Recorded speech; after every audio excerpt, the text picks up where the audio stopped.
आप देख रहे हैं शजर के भेष में याकूत को हजर न कहो, हमारे चैनल बशर के भेष में ला खैर बशर की बात करो, और न तख्तो ताज नसीमो गौहर की बात करो। न तख्तो ताज नसीमो गौहर की बात करो, और नजात चाहो तो खैर, नजात चाहो तो खैर, चाहो तो खैरुल बशर की बात करो।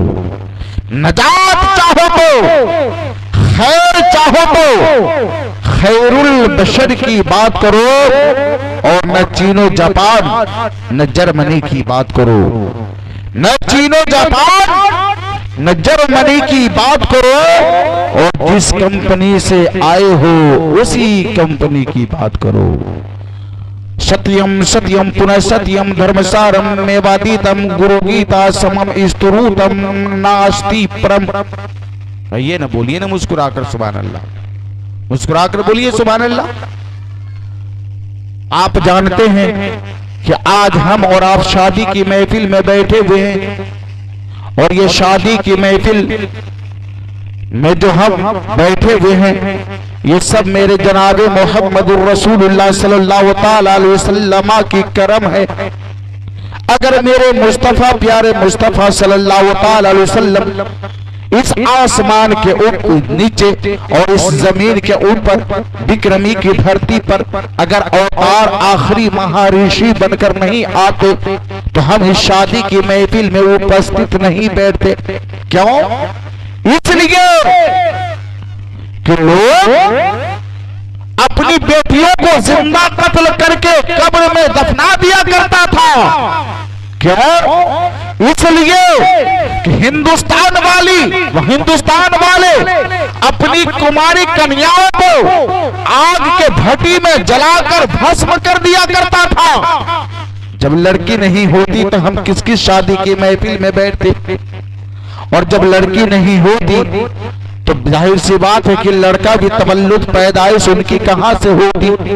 पता चला कि ये सबके सब जनाबे मोहम्मदुर रसूलुल्लाह सल्लल्लाहु ताला अलैहि वसल्लम के करम है। आखिरी महर्षि शर्अनमा के कलम है कि जिनके बुनियाद पर, जिनकी वजह से आज हम शादी की मिलाद में, शादी की महफिल में बैठे हुए। ऐसे तो अल्लाह तबारक व तआला ने फरमाया, ऐ लोगों, ऐ फरिश्तों, मैं दुनिया को बनाना चाहता हूं, दुनिया को पैदा करना चाहता हूं। फरिश्तों ने कहा कि मौला, हम तेरी पूजा पाठ करने के लिए, तेरी इबादत करने के लिए काफी हैं। जब तुम दुनिया को बनाएगा और दुनिया में मानव को पैदा करेगा, जन्म देगा, इंसान को उपस्थित लाएगा, तो लोग आपस में खुरफात मचाएंगे, झगड़ेंगे, लड़ाई करेंगे, मार पीट करेंगे। अल्लाह तबारक व तआला ने फरमाया, फरिश्तों, जो मैं जानता हूं वो तुम नहीं जानते, जो मैं जानता हूं वो तुम नहीं जानते। किताबों के अंदर बात आई हो, ग्रंथों के अंदर बात आती हो कि अल्लाह तबारक व तआला ने जन्नत से हजरत आदम अलैहिस्सलाम को, जिनको हिंदी ग्रंथ के अंदर मनु कहा गया है, यानी इस धरती पर भेजा, यानी इस धरती पर भेजा। और मनु से पहले कोई इंसान नहीं, मनु से पहले कोई आदमी नहीं, मनु से पहले कोई जो है कि यानी इस धरती के ऊपर आदमियत का नामो निशान नहीं। और फिर अल्लाह ताला ने मनु के साथ यानी शत्रुपा को उपस्थित फरमाया, जिन दोनों लोग यानी उन्हीं हजरत आदम अलैहिस्सलाम को ग्रंथों में मनु कहा गया, और हजरत हव्वा रज़ी अल्लाह ताला अन्हा को शत्रुपा यानी कहा गया। उनको शत्रुपा के नाम से जानते हैं, यानी मनु और शत्रुपा, जिनको शत्रुपा को शारदा भी कहा जाता है, ग्रंथों में शारदा भी कहा गया है। यानी शारदा और मनु से पहले कोई इस दुनिया के अंदर कोई इंसान नहीं, शारदा और मनु से पहले इस दुनिया में कोई आदमी और आदमियत नहीं। गोया के सबसे ले, इस आसमान के नीचे और इस धरती के ऊपर अगर ईश्वर ने किसी को जन्म दिया तो शत्रुपा और मनु को जन्म दिया। और फिर उसी से बच्चों की तवल्लुद होने लगी। सुबह में लड़कियां पैदा लेती थी, कुमारी कन्याएं उपस्थित आया करती थी और शाम को बेटा जन्म लिया करता था। इसी तरीके से करते करते एक के बाद दूसरे करते करते 6 महीना तक यानी जो है कि लड़का और लड़की की पैदाइश होती गई। और उस जमाने में यानी जो एक साथ जो भाई और बहन जो पैदा लेता था, सुबह में बहन और शाम को भाई, हुक्म था ईश्वर का, अल्लाह ताला का हुक्म था कि उन दोनों भाई और बहनों से शादी मत करना, उन दोनों भाई और बहनों से शादी मत करना। और जो पहले जो जैसे आज जो पैदा लिया उससे शादी जायज नहीं, कल की तारीख में जो बच्चा पैदा लिया है, जो भाई बहन पैदा लिया है, ये भाई बहन आज के भाई बहन वालों से उस लड़की से शादी जायज था। इस तरीके से जो है कि यानी जो है कि अल्लाह ताला ने इस दुनिया में यानी जो है कि दुनिया को फैलाते गया। और मनु और जो है कि शत्रुपा से यानी लड़का और लड़कियां जन्म लेती गई। और अल्लाह तबारक व तआला ने पूरे दुनिया को एक रचना की शक्ल में रच दिया। यानी आज आप दुनिया के अंदर नजर उठा करके देखें, जितने भी रुए जमीन के ऊपर इंसान उपस्थित हैं, चाहे वो हिंदू हो, चाहे वो मुस्लिम हो, चाहे वो सिख हो, चाहे वो ईसाई हो, चाहे वो यहूदी हो, चाहे वो नसरानी हो, यानी उसी मनु और उसी शत्रुपा के नस्ल से, उन्हीं की औलाद में से, उन्हीं की यानी जो है कि उन्हीं की औलाद में से हम सबके सब हैं मेरे अजीजों और दोस्तों। फिर जो है कि इसी तरीके से दुनिया जो है कि बढ़ते चले गए और आज जो है कि करोड़ों नहीं अरबों के संख्या में इस रुए जमीन के ऊपर जो है कि इंसान मौजूद है। जब इस इंसान के अंदर जो है यानी जब बुराइयां पैदा होने लगी, जब इंसान जो है कि खुदा की परस्ती को भूलने लगा, यानी इस इंसान जो है कि यानी जो है कि बूतों को पूजा करने लगा, तब जो है कि इंसान को राहों रास्त पर लाने के लिए, इंसान को यानी जो है कि यानी जो है गुमराहियत से निकाल करके राहों रास्त पर लाने के लिए अनेक खुदाओं को परस्ती के छोड़वा करके एक खुदा के पूजा करने के लिए अल्लाह तबारक व तआला ने आखिरी महाऋषि जनाब मुहम्मदुर रसूलुल्लाह सल्लल्लाहु तआला अलैहि वसल्लम को इस धरती के ऊपर अवतार दिया, अवतार किया, जिनका नाम वेदों के अंदर जो है मोहम्मद और अहमद आता है। जब आप देखेंगे कि मोहम्मद का मतलब क्या होता है, तो मोहम्मद का मतलब होता है यानी वही इंसान जिनकी सबसे ज्यादा तारीफ किया जाए, वही इंसान जिनकी सबसे ज्यादा बड़ाई और खूबी बयान किया जाए। ग्रंथों के अंदर बात आती है इनके बाप का नाम होगा विष्णु यश और इनकी माँ का नाम होगा सोमती, और यह जो है कि विक्रमी की धरती पर अवतार लेगा। जब आप जो है कि जब वेदों को खंगालेंगे तो पता चलेगा कि वही है विष्णु यश, यानी जिनका नाम जो है अरबी जबान में अब्दुल्लाह कहा गया है। सोमती यानी जो है कि उनको अरबी जबान में आमिना खातून कहा गया है। और हम सब के सब जानते हैं कि हमारे आका आमिना के लाल अब्दुल्लाह के लख्ते जिगर अब्दुल मुतल्लिब के नूर नजर जनाब मुहम्मदुर रसूलुल्लाह के अब्बा के नाम हजरत अब्दुल्लाह यानी अल्लाह के परस्तित करने वाला, अल्लाह के पूजा करने वाला।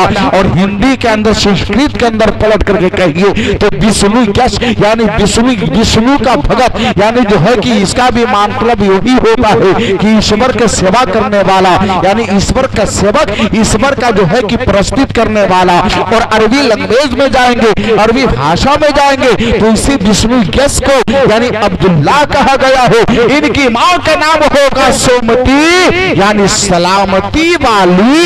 इसीलिए हम लोग मिलते हैं आपस में तो कहते हैं सिराज भाई सलाम अलैकुम, जवाब आता है वालेकुम अस्सलाम। फिर पूछते हैं सिराज भाई खैरियत से है, कहते हैं कि हाँ हाँ ठीक है।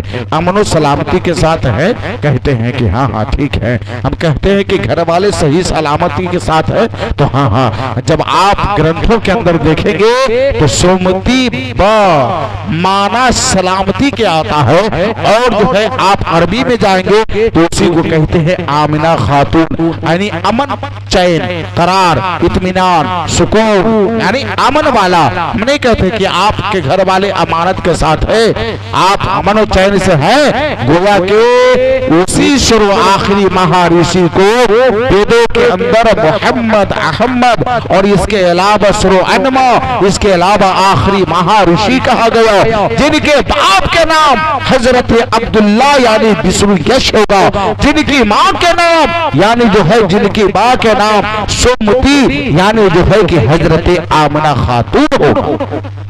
समझ में आ गई बात? नहीं समझ में आई? तब तो तुलसीदास जी ने कहा, तुलसीदास जी लिखते हैं, यहाँ न पछा पात कछु राखहु, बेटे पुराण सत मत भाखहु।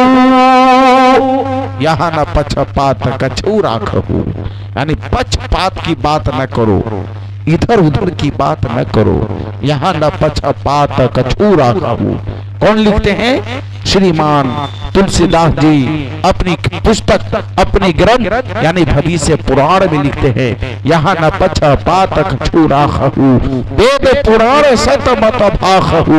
यानी मैं किसी के तरफ न बोलूंगा, न मैं इधर बोलूंगा न उधर बोलूंगा, वही बात बोलूंगा जो सत्य बात होगी, जो सच्चाई बातों में होगी, उसी बात को मैं बोलूंगा। लिखते हैं कि यहाँ न पक्षपात कछु राखहु, वेद पुराण सत मत भाखहु।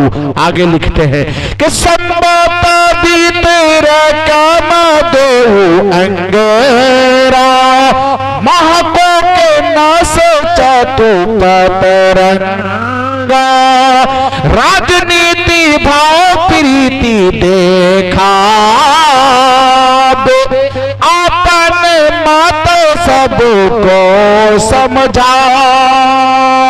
श्रीमान तुलसीदास जी आगे कहते हैं, तब तक सुंदर मधु खोया और बिना मोहम्मद पार न हो।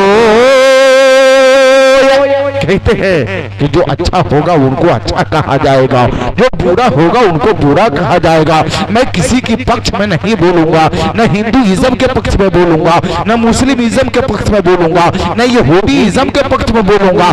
आगे लिखते हैं कि हर सुंदर नियमन को होगी कि जो अच्छा होगा उनको अच्छा कहा जाएगा। हर सुंदर नियमन को होगी तुलसी वचन सत्य सच होगी, और सच्चे हज यानी जो है तुलसी जी की बात वही होगी जो सत्य बात होगी। आगे लिखते हैं तुलसी जी कि हर सुंदर निमन को होगी और बिना मोहम्मद पार न होगी, कि बिना मोहम्मद जनाब मोहम्मद रसूलुल्लाह के बिना किसी के नैया पार नहीं होगा।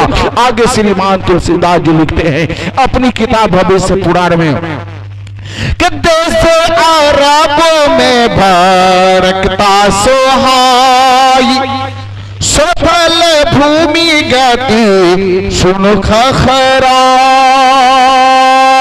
कहते हैं कि देश अरब में यानी एक युद्ध होगा, एक लड़ाई होगी, लोग आपस में लड़ेंगे, लोग आपस में झगड़ेंगे। हाँ खत्म करते हैं। लोग आपस में लड़ेंगे, आपस में झगड़ेंगे, लेकिन लड़ के झगड़ के सब एक हो जाएंगे। अच्छा जनाब, इसी बात को समझाकर मैं खत्म कर दूंगा। देश अरब में भड़कता सुहागी यानी एक युद्ध भड़केगा। जब ये आखिरी महर्षि आएंगे जिनका नाम मोहम्मद होगा, कि जिनका बिना किसी का नैया पार नहीं होगा, जब ये आएंगे तो आप लोगों को मालूम है ना कि रसूलुल्लाह ने 40 साल के बाद नबूवत का ऐलान किया। यानी जो नबी थे वो तो पैदा होते हुए नबी हो गए, लेकिन 40 साल के बाद आपने नबूवत का ऐलान किया अरब के धरती पर, है ना। अरब के धरती पर आपने एक पहाड़ की बुलंदी पर चढ़ करके आपने ऐलान किया, ए लोगों मैं नबी हूं। तो लोगों ने कहा कि अभी तो क्या कहता था कि अब्दुल्ला के बेटा है, अब्दुल मुतल्लिब के पोता है, अबू तालिब के जो है कि भतीजा है, अब कहता है कि ये नबी है। देखो देश अरब में भड़कता सुहाई, बस युद्ध फैल गए, लड़ाई होने लगी। 4 यारों के साथ ये जो है कि इस्लाम के परचम को बुलंद करेंगे, इस्लाम के यानी प्रचार करेंगे, और 4 यारों के साथ ये मुकाबला करेंगे। देश अरब में भड़कता सुहाई, सफल भूमि गति सुनो खखराई, हर सुंदर निमन को होई और तुलसी बचन सते से सोगी। फिर लड़ झगड़ करके लोग एक हो जाएंगे। आपको मालूम है कि वो लोग आपस में खूब लड़ा, खूब झगड़ा। हजरत बिलाल हबशी की वाकया आपने सुना होगा, जिनकी गुलामी कर रहे थे। उनका मालिक जो है कि बिलाल हबशी को कहता था कि तुम मोहम्मद के कलमा पढ़ना छोड़ दो। बिलाल कहते थे कि नहीं नहीं, मैं रसूलुल्लाह के कलमा पढ़ना नहीं छोड़ूंगा। कहा वो बिलाल, अगर तुम मोहम्मद के कलमा नहीं पढ़ना छोड़ोगे तो मैं तुमको मारूंगा। तो बिलाल हबशी को यानी जो है रतेरी मैदान के अंदर, चटेरी मैदान के ऊपर, यानी जो है कि पहाड़ के दामन के अंदर, यानी नंगा यानी जिस्म जो है कि लेटा करके इनको तुर्रे मारे जाते थे, जिसको हम अपनी जबान में कोड़े कहते हैं। कोड़े लगाए जाते थे। जब बिलाल हबशी जो है कि जख्म से निढाल हो जाया करते थे, अब इनके देह के ऊपर यानी खौलता हुआ पानी छिड़का जाया करता था, फिर कोड़े मारे जाते थे। हजरत बिलाल हबशी से कहा जाता था कि अभी भी बात आ जाओ, मोहम्मद के कलमा पढ़ने से रुक जाओ। बिलाल कहते थे कि नहीं नहीं, अब नहीं नहीं, मैं उसी रसूल के यानी कदमों में, उन्हीं के चरणों पर मैं अपनी जान को कुर्बान करने के लिए तैयार हूँ। फिर इनके खौलते हुए पानी के ऊपर इनके जख्मी यानी जो है कि शरीर के ऊपर यानी नमक फेंका जाता था, नमक लगाया जाता था, फिर दूरे मारे जाते थे। आप अंदाजा लगाइए, एक जिस्म हो, सबसे पहले उस पर कोड़ा मारा जाए, जब जिस्म फूट जाए, लहू लवान हो जाए, फिर उसके ऊपर खौलता हुआ पानी डाला जाए, फिर जो है उस पानी के ऊपर जो है कि नमक छिड़का जाए। उस बिलाल हबशी को क्या पूछना है। बिलाल हबशी क्या कहा करते थे, कह दीजिए सुभान अल्लाह, खड़े होकर सलाम कर लेंगे, कहिए सुभान अल्लाह। बिलाल हबशी कहते थे कि जुल्म पर जुल्म सही करो, ये बोले बिलाल, जुल्म पर जुल्म सही करो, ये बोले बिलाल, जालिमो ये गलत है तुम्हारा ख्याल, जुल्म पर जुल्म सही करो, ये बोले बिलाल, जुल्म पर जुल्म सही करो, ये बोले बिलाल, कि जुल्म पर जुल्म सही करो, ये बोले बिलाल, जालिमो ये गलत है तुम्हारा ख्याल, दामने मुस्तफा हाथ से छोड़ दो, दामने मुस्तफा हाथ से छोड़ दो, इतना कमजोर ईमान हमारा नहीं, दामने।